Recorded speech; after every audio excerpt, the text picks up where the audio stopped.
Hello again, everybody, and welcome to the fourth and last panel of our conference. We had a very rich and exciting day already, and this is also why we started a little bit later, because the discussion went on. But now we start again. It's the last panel, and the panel includes 3 lectures with Esther Hutfless, with Markus Kühlen, and with Jill Sahlberg. There will be the lecture and the discussion after each lecture. And all of this will be moderated by Giorgia Panteli, who teaches film and comparative literature at the University of Vienna and at the University College London. Her monograph, From Puppet to Cyborg, Pinocchio's Posthuman Journey, was published in 2022. Her research interests include posthumanism, science fiction, myths, fairy tales, and their retellings. Thank you again for your attention, and I wish us a very instructive, inspiring last panel. Thank you. Well, thank you very much for the introduction, Daniela, and thank you for inviting me here. This is an amazing conference, and I'm very happy to be moderating this panel, which I really appreciate being around amazing scholars. So I'll first introduce Esther Hutfless, who's a philosopher, psychoanalyst, and psychotherapy scholar, and a member of the Vienna Psychoanalytic Association and the International Psychoanalytical Association. Hutfless is professor of queer feminist psychotherapy studies and psychoanalysis at the Sigmund Freud Private University in Linz, and teaches at the University of Vienna and the Vienna Psychoanalytic Academy. The research areas include psychoanalytic theory and practice, feminist and queer approaches in psychotherapy, psychoanalysis and psychotherapy studies, post-structuralism, post-humanism, deconstruction, gender and sexuality, trauma, societal power relations, and the unconscious, as well as psychoanalytic theories of society. So, off to you. Thank you very much for the introduction. I'm very happy to be here and to speak here. My paper will be on cyborgs and psychoanalysis. Cyborgs are fascinating beings, seductive and monstrous. An example of this ambiguity can be found in the Star Trek universe, where the Borg collective represents a cyborg society structured in a totalitarian manner modeled after an insect colony. The Borg queen, simultaneously sexualized and seemingly sexless, is always shrouded in neon green light. She regenerates her organic structure in a slimy substance. Opposite her, Jean-Luc Picard, captain of the USS Enterprise, initially appears as the radiant, masculine embodiment of individualized, enlightened reason, until he is assimilated into the Borg's collective consciousness, equipped with technological implants, and transformed into a cybernetic organism, a cyborg. In Borg society, cyborgization and the merging of individuals into a collective consciousness serve the purpose of surviving into the hostile vastness of space.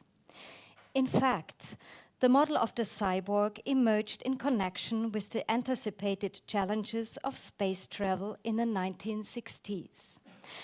The neurophysiologist Manfred Kleins and the psychiatrist Nathan Klein conceived the figure of the cyborg as a technologically enhanced human designed to survive under extraterrestrial conditions.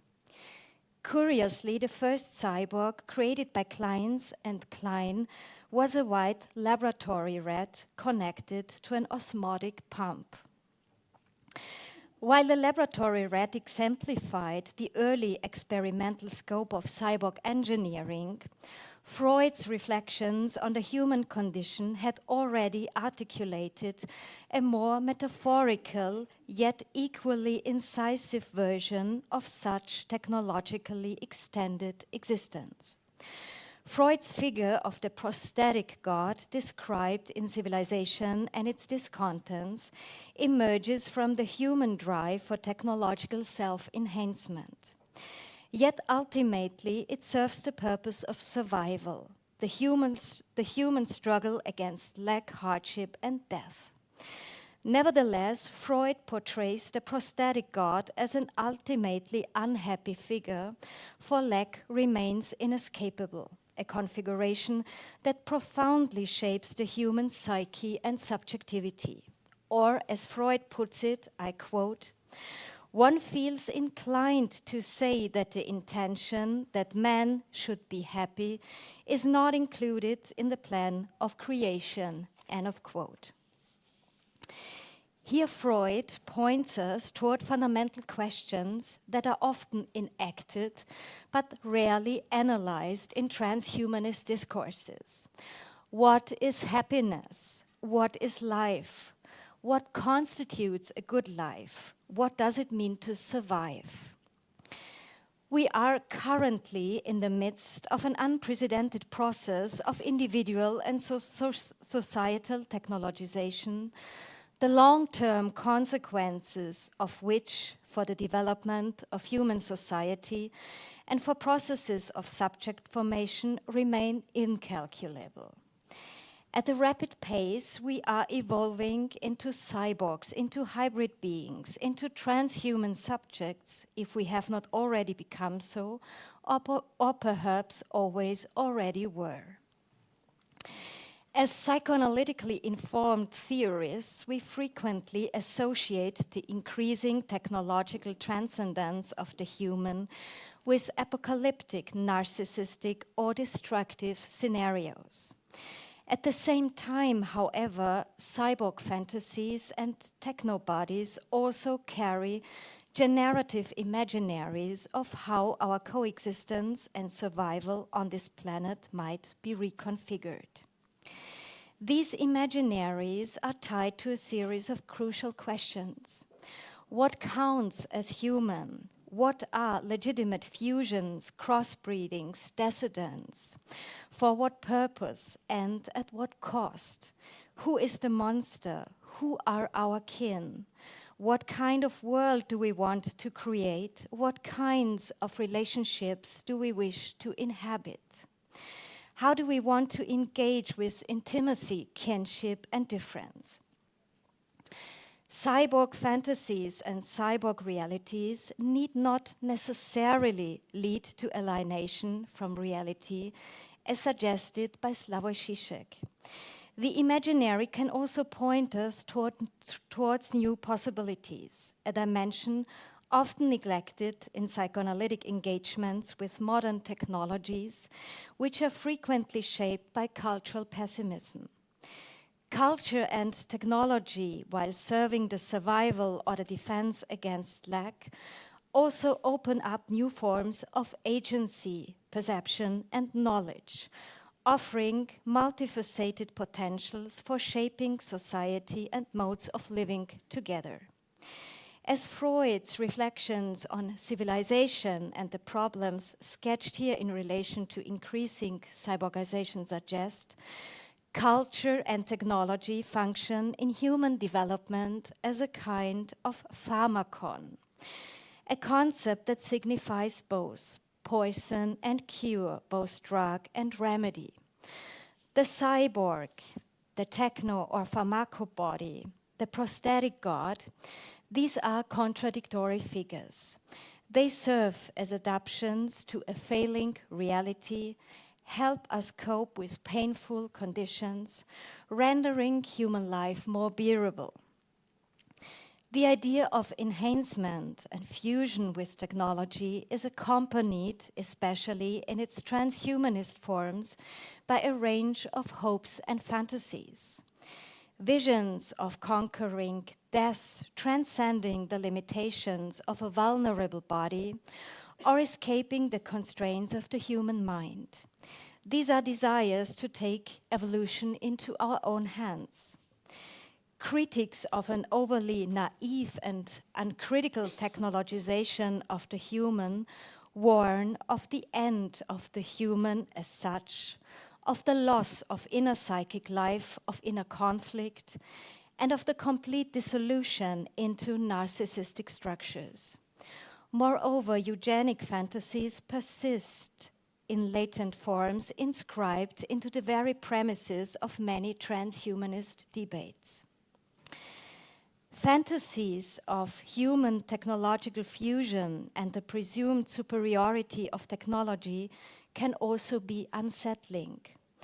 Already at the beginning of the 20th century, psychoanalyst Victor Tausk observed that schizophrenic patients began to make projective use of new technological achievements in order to rationalize their inner chaotic and frightening emotional states. The influence of machines and technologies and the connection between the supposedly natural human and something artificial is not confined to schizophrenic delusions. In fact, we must assume today that machines and technologies co-constitute our bodies and psyches to a significant extent. Our entanglement with technology organizes and reorganizes our bodies, our psyches, our sexuality, our emotions, our interactions with our shared world, and our relationships with others. How far might technological development yet go? And what does all this mean for the psyche and for the unconscious? Thus, the transhumanist ideology of optimization, which initially presents itself as a new heaven, promising liberation from the burdens of life, suffering, and death, ultimately devolve into the hell of endless repetition. Might the perfected prosthetic god or the cyborg, forever caught in a cycle of infinite desublimation, be the end of the human? And if we are increasingly becoming prosthetic gods, overcoming death through technology, from where does the meaning of our language and our being then arise? From a psychoanalytic point of view, is it not death, absence, and difference, and alterity, and lack that constitute the generative conditions of signification, conditions from which all cultural production emerges? Modern technologies, as philosopher and media theorist Jean Baudrillard has argued, have left the level of tools in the service of the body and have themselves become parts of the body. In this way, body and technology ultimately become indistinguishable. It is possible, however, that the technologization of our bodies began much earlier, long before the advent of modern technologies in the late 20th century. From the Renaissance onward, an increasingly mechanistic and technical understanding of the human body began to emerge, a tendency that has only intensified over time. As Yuval Noah Harari notes, I quote, "Modern science and modern culture don't think of death as a metaphysical mystery. For modern people, death is a technical problem that we can and should solve," end of quote.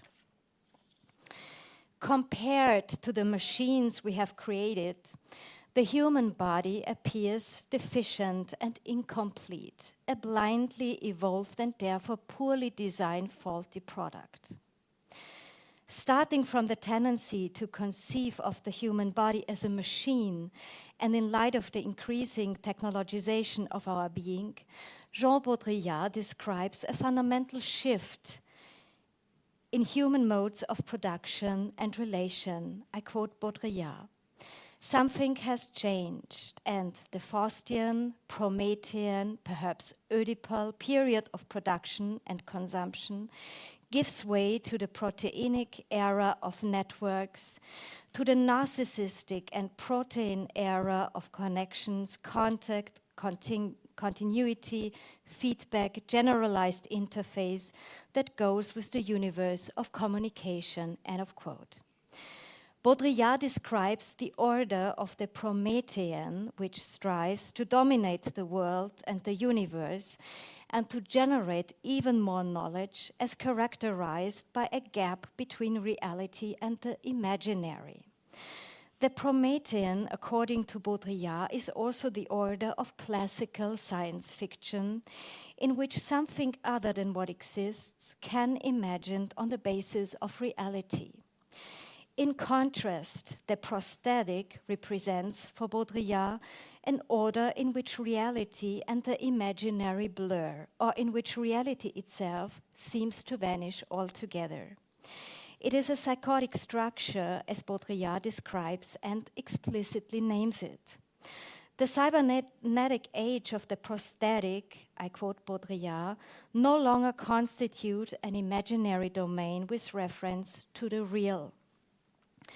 They are themselves an apprehension of the real and thus leave no room for any fictional extrapolation. They are immanent and therefore leave no room for any kind of transcendentalism, end of quote. Baudrillard's thesis is that in our technologized world, the imaginary has in some sense been overtaken by prosthetic reality, leaving perhaps only a backward-looking relation to the past for human imagination, for fantasy, and for science fiction. It is a world full of artificiality, one that paradoxically resembles the original. A hyper-real world so deeply altered by human invention that its artificiality ultimately remains hidden from us. This artificial, yet nonetheless operative world appears, in comparison to the real or original world, to function better for us. It is a product of human ingenuity, seemingly aligned with our desires, no longer existing with any form of singularity or inner resistance. And if we are indeed to succeed in reconfiguring our bodies, the world, and reality in such a way, or embedding ourselves within a cyberspace that we become coupled with a total apparatus of needful fulfillment, in which everything appears to conform to our wishes, desires, and expectations, then, as Baudrillard describes, the very dimension of the psychic would be fundamentally transformed. The conflictual unconscious would diminish. In this context, Baudrillard speaks not only of psychotic, but also of narcissistic structures, insofar as difference and otherness are equally erased. With his warning that alterity and difference are at risk of disappearing in the context of trans and posthumanism, Baudrillard strikes a chord that resonates with many psychoanalytic thinkers. As a consequence, Baudrillard attempts to conceive a new kind of humanist posthumanism by invoking singularity as the incalculable, the unrepresentable, the unpredictable, an element he treats as a kind of antidote. For it is through singularity that alterity and difference can re-emerge. Without alterity, Baudrillard argues the human itself is lost. A closely related argument is developed by Slavoj Žižek in his essay, What Can Psychoanalysis Tell Us About Cyberspace? The increasing technologization and cyborgization of the human may seem to promise infinite possibilities and boundless transformation, but according to Žižek, the reality is quite the opposite. I quote, an unheard of imposition of radical closure, end of quote.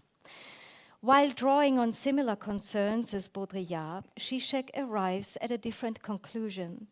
He links the subject position in the age of cyberspace to that of perversion. I quote, in contrast to the neurotic who acknowledges the law in order occasionally to take enjoyment in its transgressions, for example, in masturbation or theft, and thus obtains satisfaction by way of snatching back from the other part of the stolen jouissance, the pervert directly elevates the enjoying big other into the agency of law. The pervert's aim is to establish, not to undermine the law, end of quote.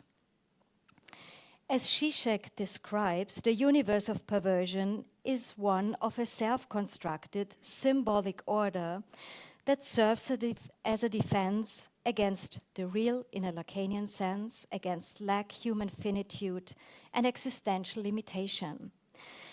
Daniel Knafo and Roccolo Bosco also argue along the lines of a contemporary perversion of society, but they emphasize that perversion constitutes a general feature of human psychic organization and should not be automatically equated with deviance, criminality, or destructiveness. What characterizes our contemporary age of perversion, according to Knafo and Lobosco, is that it emerges as a form of protest against the way things are, a rebellion against the given, against the factual. They describe perversion as, I quote, a friend of both creative inspiration and destructive violation, end of quote. They argue that the ongoing technological revolution in society, which entails both the dehumanization and objectification of the human being and or the anthropomorphization of objects, intensifies perversion across the entire social field. At the same time, these potentially destructive technologies and processes that shape our society may also lead to a future that exceeds our current capacities to assess them, precisely because they may redefine in unforeseen ways what it means to be human. Where the present describes by the aforementioned theorists as perverse or psychotic will lead and how it will be judged by future generations must remain an open question. In connection with the transformative processes affecting the human through technological developments, a number of terms are circulated over the past decades. In what follows, I will primarily draw on Rosi Braidotti's engagement with what is called transhumanism and critical posthumanism. Braidotti locates critical posthumanism within the frameworks of post-structuralism and deconstruction. Braidotti's critical posthumanism aligns itself with this genealogy and is further situated within the feminist, queer, ecological, and anti-colonial critique of the masculine, Eurocentric, humanist, unitary subject. Following Braidotti, the aim is to explore alternative forms of being human, grounded in relation, connectivity, and entanglement, with a present and future increasingly shaped by technology. She advocates for a recognition of the mutual dependence between bodies and technological others, while simultaneously rejecting transhumanism for its investment in discourses of optimization that, in effect, reproduce the binary structures and hierarchies of classical humanism, particularly the traditional privileging of mind over body, whereby the latter is devalued and regarded as something to be overcome. Against the functionalist character of machinic logic and the fantasies of human optimization and omnipotence found in transhumanist discourses, Braidotti argues for an understanding of the becoming machine of the human, drawing on Gilles Deleuze and Félix Guattari as a joyful and creative process of becoming. I quote Braidotti: "The becoming machine, understood in this specific sense, indicates and actualizes the relational powers of a subject that is no longer cast in a dualistic frame, but bears a privileged bond with multiple others and merges with one's technologically mediated planetary environment. This is not holistic fusion, but rather radical transversal relations that generate new models of subjectivity. They sustain a vitalist ethics of mutual trans-species interdependence," end of quote. In Braidotti's reading, critical posthumanism thus becomes a pharmacon for containing and counterbalancing transhumanist ambitions. Feminist and queer theorists such as Donna Haraway and Paul B. Preciado, similar to Braidotti, locate in cyborg utopias and realities and in techno-bodies the potential to dismantle the binary structures that govern our lives, our language, and our modes of thinking, to overcome social inequalities, gender boundaries, and the hierarchies these constructs enforce. Technology in this context becomes a point of departure for expanding the spectrum of human agency and identification without reproducing naive visions of salvation. In a posthuman sense, the figure of the cyborg or techno-body as conceived by Haraway, unlike transhumanist idealizations of technology and its associated imperatives of optimization, serves as both an imaginary and a real figure through which to rethink difference, alterity, and relationality, and ultimately to overcome the androcentric and narcissistic subject of humanism. Technology, however, is never neutral. Haraway extends Michel Foucault's concepts of biopolitics and speaks of a new informatics of domination that permeates our society and our bodies. Haraway's cyborgs constitute a counter-image to the male cyborg so often embodied in our society as an abstract, autonomous individuation beyond all dependencies. Her cyborg is therefore not the gleaming male metal figure with a bodybuilder physique and glowing red eyes a la Terminator, nor does it necessarily invoke the seamless fusion of human and machine. Rather, her concern is to think and live the condition of being human, or more accurately post-human, in a world increasingly permeated by technology.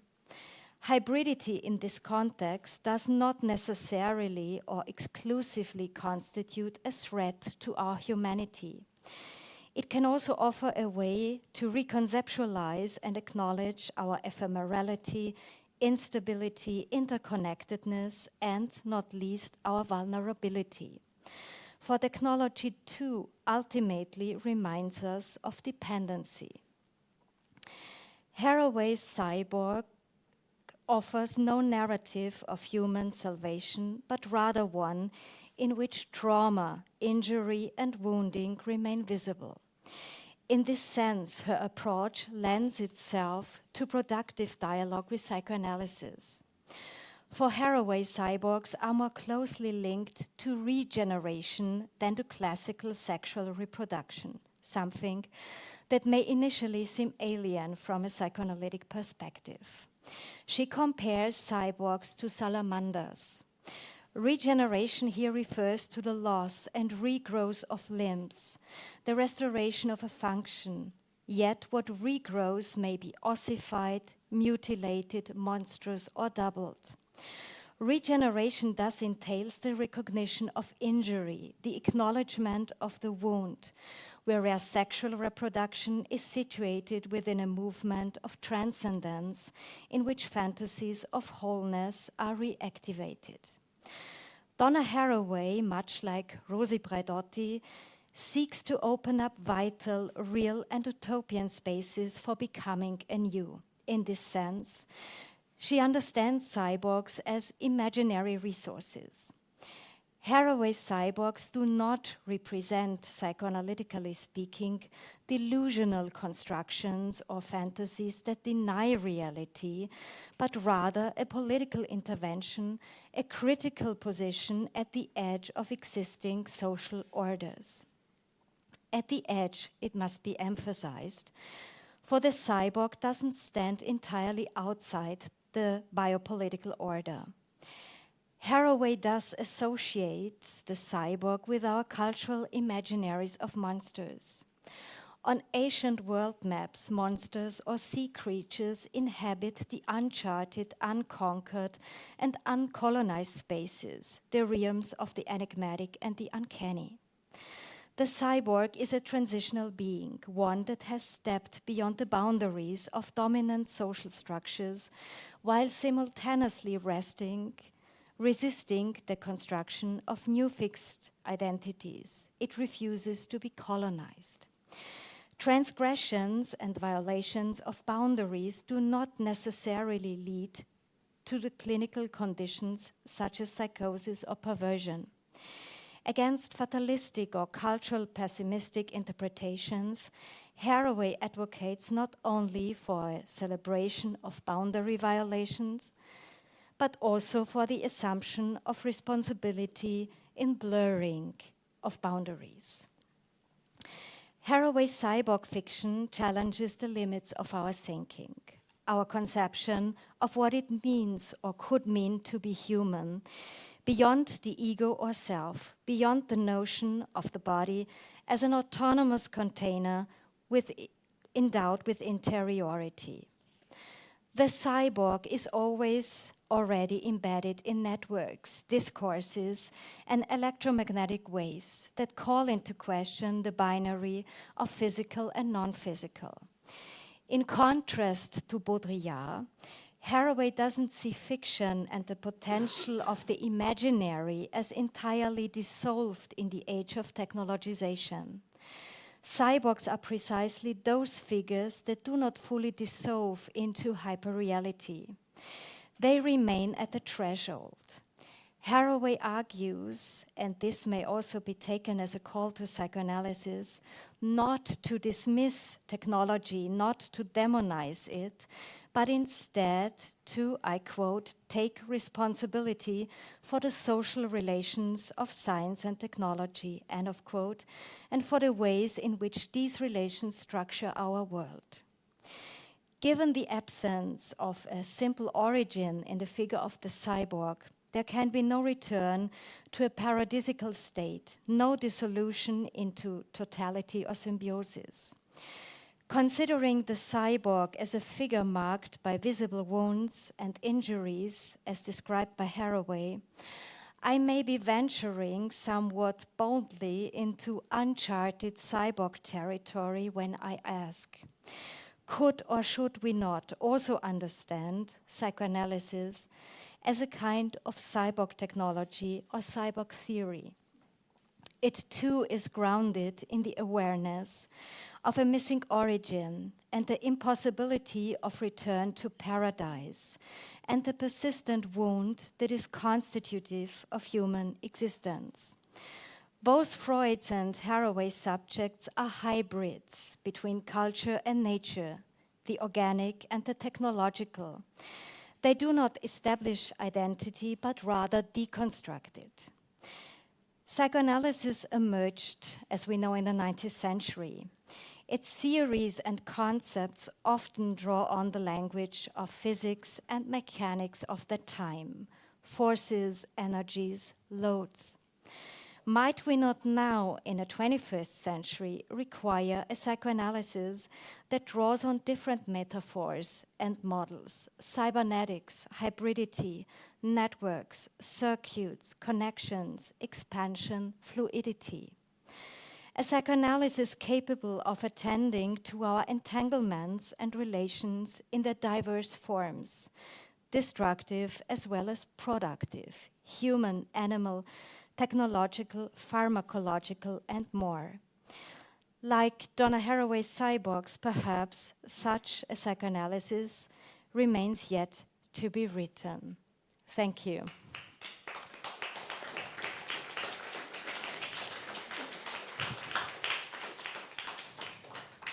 Thank you so much for such a rich talk. We have a lot to unpack here. I'm sure we all have lots of questions. So I'm going to see who would like to go first. If not, I have already a few, but if I may.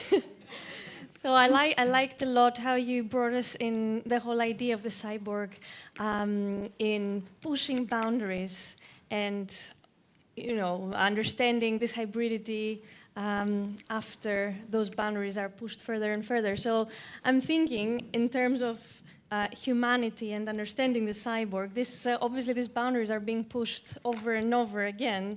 So how would you see human nature as inherently destined to push those boundaries? Like we are using our technology to upgrade ourselves since the beginning of humanity. I mean, whether that is, I don't know, antibiotics or vaccinations or whatever, heart palpitators or anything. So we're obviously for us now, we're born into it. It's nothing we think of. So where do you see this boundary today being pushed? Like where does the cyborg begin? Yeah, this is really a difficult question, and I would like to refer back to Freud's figure of the prosthetic god. And I think with this figure, he reminds us on exactly that fact that we always take prostheses to enhance ourselves, to deal with reality, to deal with lack, to deal with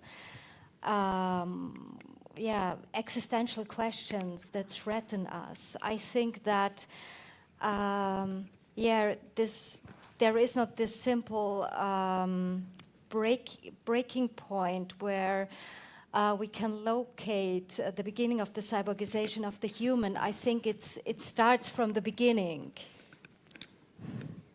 And if I may, one more before, I liked so much how you bring us into seeing our soul, so the psyche, as also a kind of space where it can be offered to prosthetics. So in the same way, so how does psychoanalysis can be interpreted in that way today? So would you see in that process, wherever this takes us in the future, starting from now, do you see as this relationship, the psychoanalytic relationship, necessarily between two humans?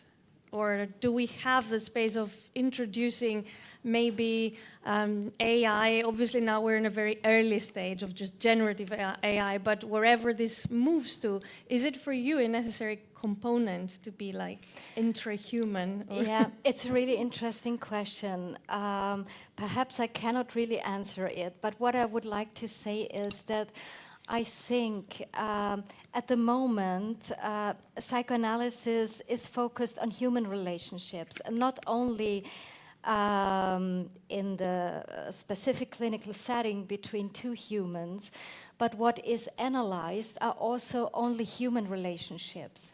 And as we also heard, we always have transference relations to animals, to our environment, to inanimate objects. And I think that these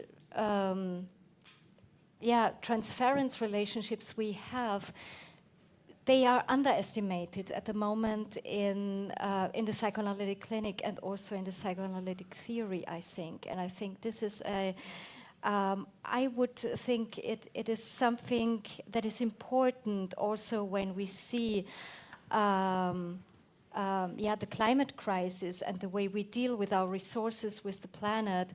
I think it's something very important to address this very existential relation to our planet, to our environment, to all non-human others with us. And I think that this is something that psychoanalysis should take into account. At the moment, I cannot really, I cannot imagine if perhaps psychoanalysis may also be a relation between AIs or between human and AI. I don't know. It is interesting where it will lead us. But I like a lot how you connected to our relationship to the environment, which is not so much talked about. So that's actually brilliant to think that in the frame of psychoanalysis. I'm teaching at the moment a class on climate fiction. There's a few of my students here. So if you have any questions, please shoot. Or anyone.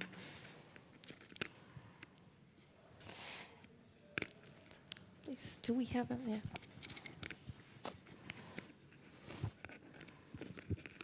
Yes, thank you. Really fascinating talk.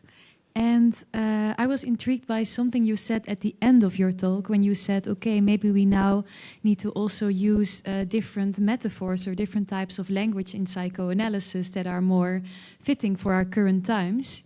And what popped in my mind then is that at least, for instance, Lacan or other more post-structural psychoanalytic thinkers, for instance, also took a lot of inspiration from cybernetics in order to shape understandings of human subjectivity. So I don't know if you know about this, or what do you think about these kinds of things? I'm not a Lacanian.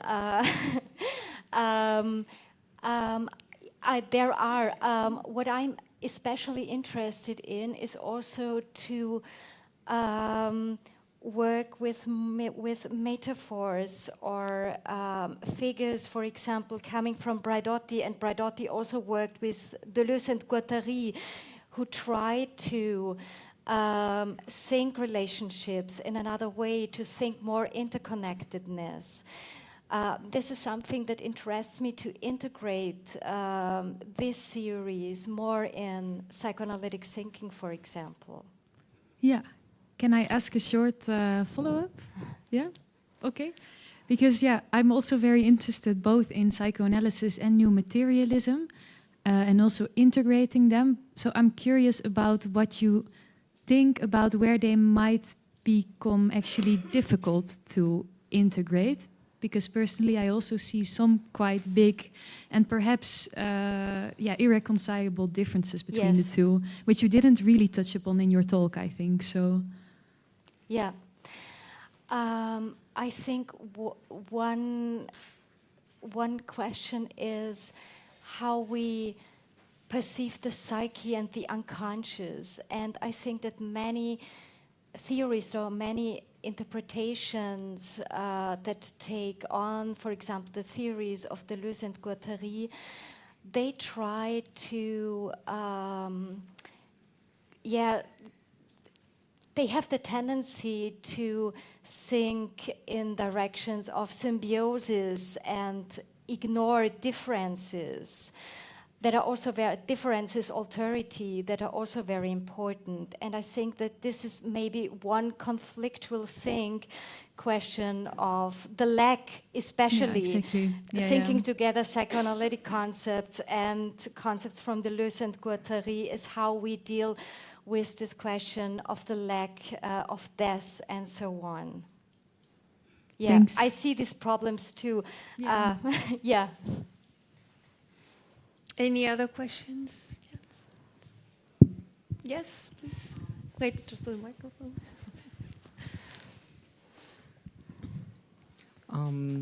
I would just be interested in, are you publishing this talk, or have you published ideas similar to this talk anywhere before? Just maybe some self-promo anywhere you...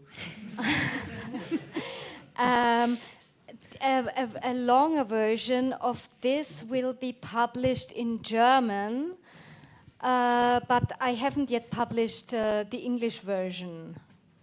I can read it in German too. So maybe you want to tell us what to expect? It will be published in the,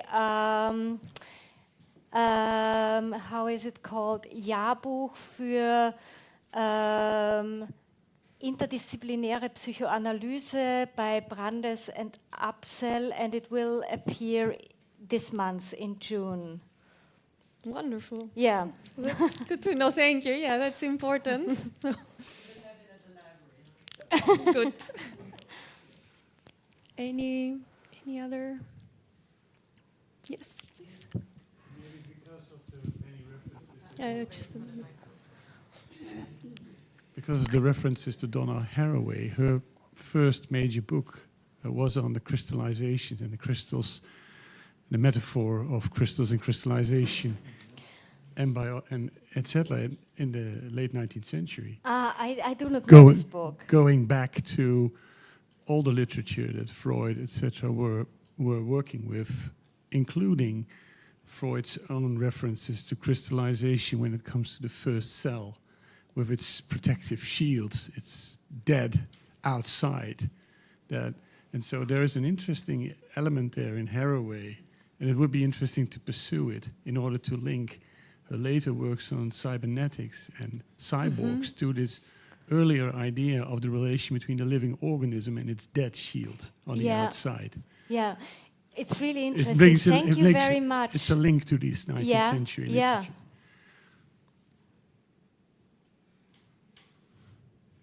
Because they have already the idea of a prothesis almost, right? The prothesis and God, but this outside shield that should protect the vesicle from the outside forces, etc.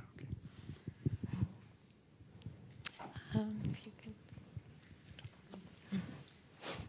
Thank you. That inspired me to ask a question to your wonderful talk. I'm a bit wary about the very unified use of the term humanity, and as if, you know, the homogeneity of what we might call that was a given. Do you see that this is an effect of the transformation, that all of a sudden a very strong criticism of the idea that we should use that term as if it was a given, and, you know, that humanity was not basically a fracturation of itself and basically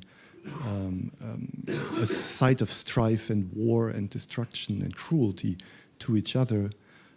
All of a sudden you speak of a we, and we transform, and then there's this other. So it's an interesting move that all of a sudden, you know, this the inherent violence of humanity disappears into something that seems necessarily to be very optimistic. Yeah.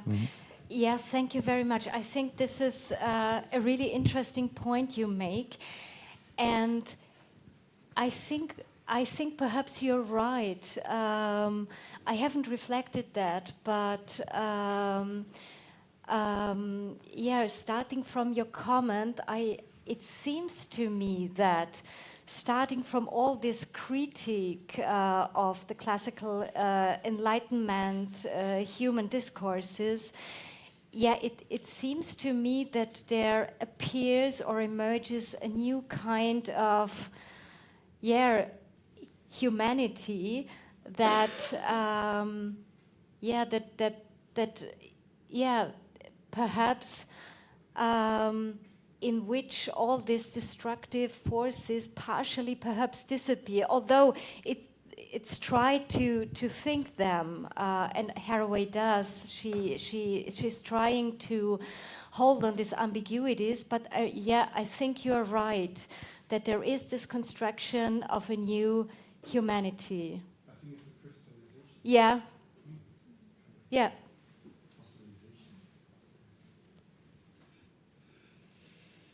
Thank you very much. If we don't have any more questions, please let me thank you once more.